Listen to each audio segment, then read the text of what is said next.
Hi, everyone. Steve Adubato. We kick off the program with Joe Mindak, who is founder and executive director of the Foundation for Sustainable Veteran Housing. Joe, good to see you. Good to see you too, Steve. Thanks for having me on today. I appreciate it. We appreciate you and your service. We'll put up the website right now and tell us what the foundation is. So, Foundation's mission is to provide housing for homeless veterans across the state of New Jersey. We started out in Hoboken years ago, and now we have 7 locations across the state. So, we tear down old American Legion halls, VFW halls. We're provided land, and we build brand new halls with housing for homeless veterans. So, we'll provide the housing, we'll provide all the wraparound services they need. So, 575 homeless vets in New Jersey. Our job is to provide housing for all of them. How do you know how many veterans are homeless?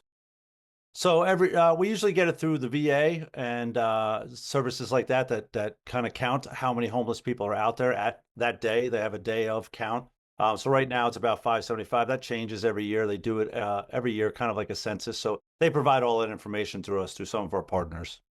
Hey, Joe, with cuts in the VA, the Veterans Administration, the federal level, and who knows where they're going to go, we're taping this late in March 2025. What concerns do you have about cuts in the VA and its impact on the work you and your colleagues are doing? Well, it's obviously a big concern because, again, like I said, we not only provide the housing, we provide all the wraparound services, PTSD therapy, rides to the doctor's office, job training, resume writing, all the different services the vets will need.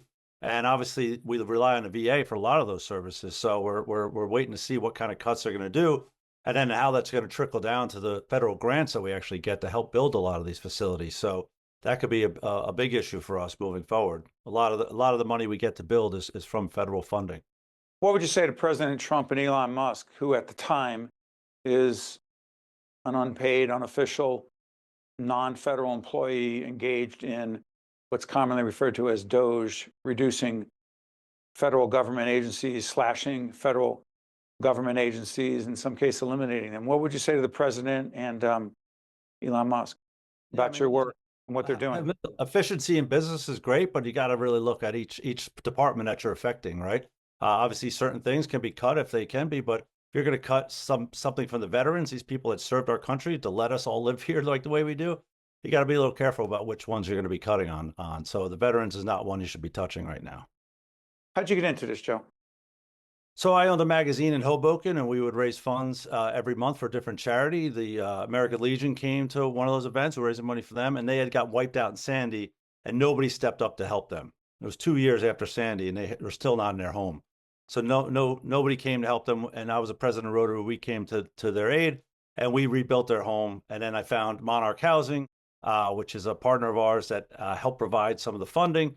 And next thing we know, we built a brand new Legion with 6 units of housing for homeless veterans, the first of its kind in the country to have an American Legion hall with housing for veterans. And now we're adding 18 more units on. And this just kind of snowballed into, hey, this is something we could take and do all across the state, and then all across the country eventually is what we want to do. Joe, you keep mentioning the American Legion. Help folks understand what the American Legion is and how the work you're doing has impacted the membership of the American Legions. Yeah, so the American Legion is a place for when veterans come home. It's a place they call home, right? Veterans Right. like to talk to other veterans, right? They don't want to talk to guys like me. I didn't serve. They want to talk to people that could understand what they went through. So this is a home for them to be at. They provide all sorts of services for each other. They really look out for the other veterans, and they've really been helpful on our mission here. So it's really a place for them to come and call home. So we want to keep providing that housing for them so they get a place to go. And really, the impact has been great in Hoboken. We didn't think, but after we built it, the membership has doubled in Hoboken. It's doubled.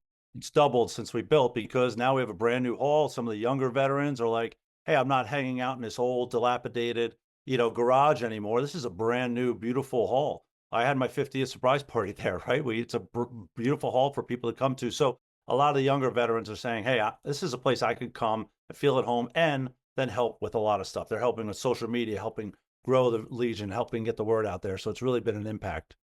Yeah, let me ask you this. The suicide rates among veterans is disproportionately higher than the rest of the population.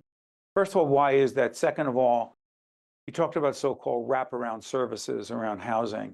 Be more specific as it relates to the mental health issues being faced by our veterans. Well, the veterans come home and they just need help, right? It might be PSD and they're not getting the help they want. And not having a home is a big part of that, right? So we've noticed that Absolutely. once we put veterans in homes, the suicide rate goes down, right? They, if everyone has a place to call home, they're not sleeping on their cousin's couch, their parents' room. Like, they've just come home from war and they're crashing on different people's couches, moving place to place. This gives them a place to live. We give them all the wraparound services they need, whether they need that PTSD training, therapy, anything else they need, rides to the medical facilities, whatever they need. They just need help and support, right? And these guys aren't homeless, not living on the street. They're usually at risk, to be homeless, and we're providing that to them. So it really helps with the suicide rate and brings that down. So your website's up right now. If people want to contribute, tell folks where those dollars go.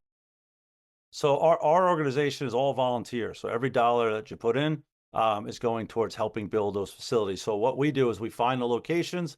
We go to towns like we're in Westfield now. We're in South Amboy, Montclair, Vineland, Cape May. We go and take that money to help those people get started, right? So we give them that soft money to get the lawyers going, the architects going, all that money they need to, and then we actually help with the fundraising for each separate location. So if you donate to our site, we take that money and we help with getting the word out, and we also give money to the different locations that we're working on to get them going. Doing important work. Joe Mindak is founder and executive director of the Foundation for Sustainable Veteran Housing. Their website has been up. Check them out. Doing important work every day. Hey, Joe, thank you for the work you're doing. We appreciate it. This is our thanks to the veterans. So this is what we could do to help them. So thank you, Steve. Yeah, saying thank you for your service is the beginning of the conversation. Thank you, Yeah. Joe. Starts. Thank you. You guys stay with us, folks. We'll be right back. State of Affairs with Steve Adubato is a production of the Caucus Educational Corporation. Funding has been provided by Delta Dental of New Jersey, EJI Excellence in Medicine Awards, a New Jersey Health Foundation program, Congress Hall, a Cape Resorts property, Lincoln Tech, New Jersey Sharing Network, the Port Authority of New York and New Jersey, Valley Bank, PSEG Foundation, and by the Adler Aphasia Center. Promotional support provided by ROINJ and by the New Jersey Business and Industry Association. The EJI Excellence in Medicine Awards was established in 1939, shining a light on New Jersey's healthcare leaders.